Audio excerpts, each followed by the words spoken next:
Right, nkulamusizaako nnyo mukwano gwange era gy'osinza obba ng'otuwuliriza weebale kwekuumira ku Yugi Update TV. Gy'olo Ssenyonyi agenze maaso n'okubeera concerned nnyo n'eri ebitongole byonna ebikuumaddembe ssaako n'ekitongole ekisiga eddamuzi. Era agenze maaso n'okulaga obutaali bumativu bwe ng'agamba ab'ekibiina kya National Unity Platform abakulembeze abawagizi basiiba bakwatibwa entakera naye ng'emisango gye bavunaanyizibwa gya butaliimu. Bino nno abyogedde oluvannyuma lw'okuwa bbeero omwami amanyikiddwa nga Noah Mutwe eyakwatibwa gye buvuddeko emabega ndowooza kyenkana yaakamala emyezi ng'esatu mu kkomera. Kaakati olwaleero bwe yaweereddwa bbeero ku bukadde bwa Uganda 5 avumiridde ekikolwa kino era ng'agamba ssente zino ziba zaaki. Akivumiridde nno ddala wabula kyasinze nnyo okubeera concerned ze charges ze baamuteekako ez'okuba nga yali kwegamba baamuteekako emisango gy'okukomentinga ku bigenda mu maaso mu ggwanga. Wabula agamba nti kyewuunyisibwa mu Uganda tubeeramu abaana n'ebyana, tulinamu abali waggulu w'amateeka n'abatali waggulu w'amateeka. Lwaki amateeka ge gamu agakwata bano lwaki tegasobola kukwata Chief of Defence Force Muhoozi Kainerugaba? Kubanga agamba ebikolwa nga bino yasinga okuba nga abikola. Njikule ntune enfunda eziwerako Jere Muhoozi Kainerugaba azze agenda mu maaso ku social media ku mukutu gwe ogwa Twitter ng'agenda mu maaso n'okuba nga apostingayo ebintu ebyennyamiza eggwanga ebyeraliikiriza n'okuteeka amannya n'okuteeka amawanga ag'okumuliraano ku bunkenke si Uganda yokka. Wabula kino tekittatta na linnya lye yokka nga Jeno Muhoozi Kainerugaba wabula n'ekitiibwa ky'eggwanga Uganda reputation ssaako ne diplomatic ties n'amawanga ago g'abalumbaganye. Agenda maaso n'okola statement ezitiisa bannabyabufuzi naddala bali ku ludda olw'opposition olubakanga nga wagenda obbajjako emitwe, wagenda obbabuzaawo, wagenda okubatta. Ebyo byonna statement aziteeka ku social media nga zitambula globally. Naye kyewuunyisa Joe Ssenyonyi agamba teri bwe baali bavuddeyo kukoowoola Chief of Defence Force ono okumuyita mu maaso g'omulamuzi oba gw'obuyinza bonna asobole okuba ng'abitebya bino byagenda mu maaso n'okwogera.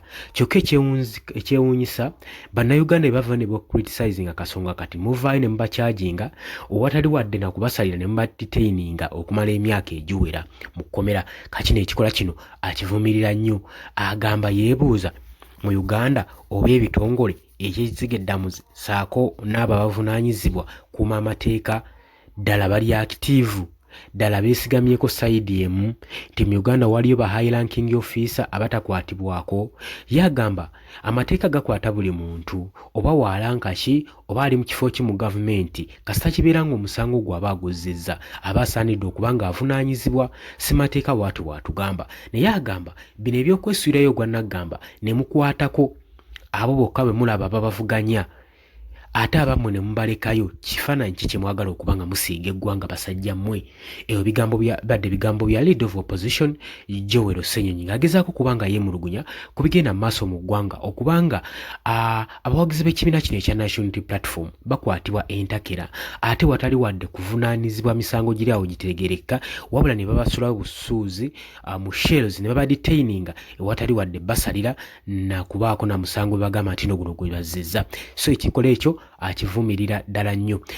Ebitongole ebya Uganda Human Rights Activists newankubadde bivaayo ne byogera ku mbeera eno tetulabangako kitongole kitekinze actions ku mbeera ng'eno. Ebitongole bingi bizivuddeyo nga birabula Jeno Muhoozi Kainerugaba agende mu maaso n'okweddako ssaako n'abakulembeze abamu ne ba generals bagenzi balabula Muhoozi Kainerugaba okweddako ku bigambo byagenda mu maaso byakozesa ku mukutu ogwa Twitter obutaddamu kutiisatiisa bannayuganda ddala mbira ebiseera ebya elections ebyakalulu akalulu kasobole okubeera transparency, free and fair, bannayuganda baleme kutya genda kuba kalulu. Naye ebyo byonna badde bayiwansaano ku mazzi Jeno Muhoozi Kainerugaba agenze maaso n'okuba ng'atweetinga ng'atiisa ng'akanga bannayuganda mu ngeri ye nga gy'awulira.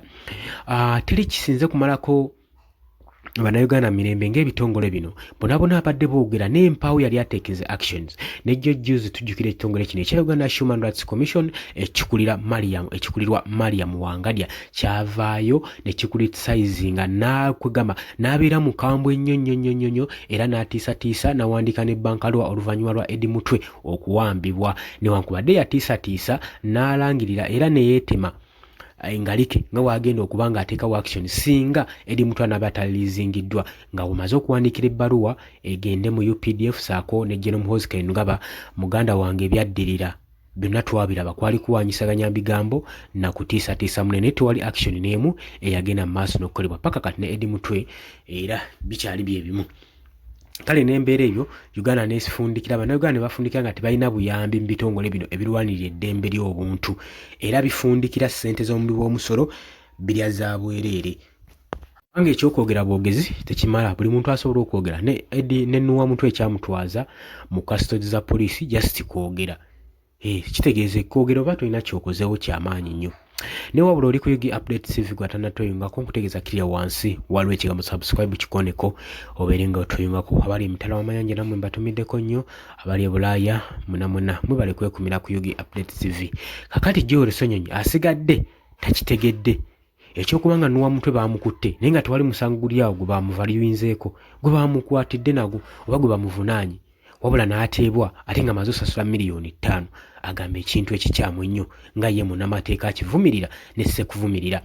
Ayigigi Betty Kamya tulaba tetumanyi oba ono kaliisoliiso wa alina kkoma ku buli bwanguzi bwokka oba alina okulondoola n'ensonga ezigenda mu maaso mu ggwanga naddala ezigenda mu maaso n'okuba nga zimenyebwa abakungu aba gavumenti. Ebyo tetumanyi, tetuwulirangako ddoboozi lye ng'agenda mu maaso n'okulabula owa government officer yenna nga munene oba nga bano ba military officers okulaba nga abakangavulwako ku bikolwa ebigenda mu maaso. So ne ssemateeka wano waba akwatibwamu tetulaba maloboozi gaabwe ate nga bakimanyi bulungi kuba kuttattana demokrasiya ne ssemateeka oyo kumumalamu nsa na kitiibwa owa Uganda. Oli ku Yugi Update TV kutegeeza nti no badde muwuliriza mulungi nnyo tova ku Yugi Update TV mweraba.